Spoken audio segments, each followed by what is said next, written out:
Graduation. It means many different things to many different people. It means starting college, starting a career, starting a family, starting the rest of your life. It means seeing your friends, family, and teachers all gathered together in the same place at the same time. Yes, ladies and gentlemen, high school graduation is in fact a big deal. One day, people will look back on the class of 2010 and see a group of hardworking, trailblazing, never take no for an answer, the world is my enchilada, all around good people. Up until today, we were cheerleaders, athletes, bandies, choir kids, drama nerds, tech heads, and latte-drinking hipsters. However, the moment we leave this auditorium, those titles will no longer be what defines us.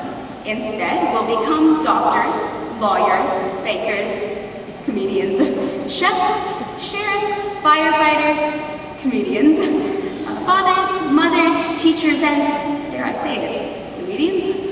Although we may travel great distances, whether it be across the country or across the whole world, we will never be far from home. Our feet may be planted elsewhere, but our hearts will be rooted here in Northwest Arkansas.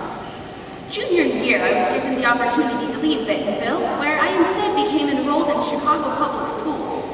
It was then that I realized how amazingly lucky I'd been as a student at BHS. Here in Bentonville, there were no metal detectors or holes in the walls. The only mice were the ones attached to our computers, and I didn't have to wear my ID around my neck like a badge in a prison. At BHS, our water pipes had been changed since 1928, and our teachers were never allowed to use expletives while explaining the Pythagorean theorem. My first day in biology with Mr. Hollingsworth here at BHS consisted of an overview of the exciting projects that we were going to complete throughout the year. My first day of chemistry in Chicago consisted of my teacher, Mr. Golinsky, assuring us that nothing that we made in the lab would hold any street value. My English teacher at Miss BHS, Ms. Bayette, repeatedly assured my class that we were brilliant, organized writers. My English teacher in Chicago repeatedly assured my class that we were the educational equivalent to an hour of Maury. Miss Rose, my math teacher, helped me understand that despite my weakness in math, I could be anyone I wanted to be, anytime I so chose. My math teacher in Chicago said the same thing, but I believe he meant identity theft.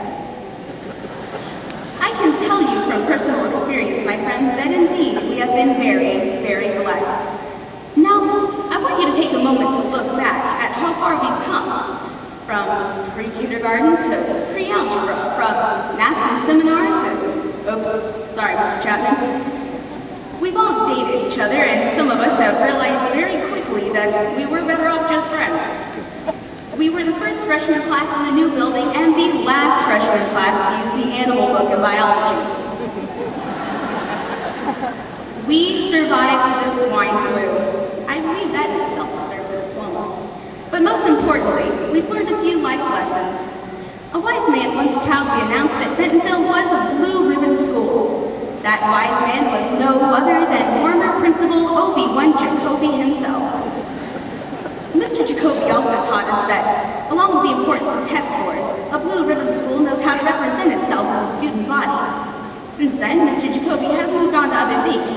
However, we are lucky to have Ms. Garrett here to carry on the high standards into the future to come. As we leave here today, some to go to college, some to travel abroad, and some to grab a snack at the Taco Bell down the street, I want you to remember this. TIGERS, Tigers, Tigers. We are in fact the best.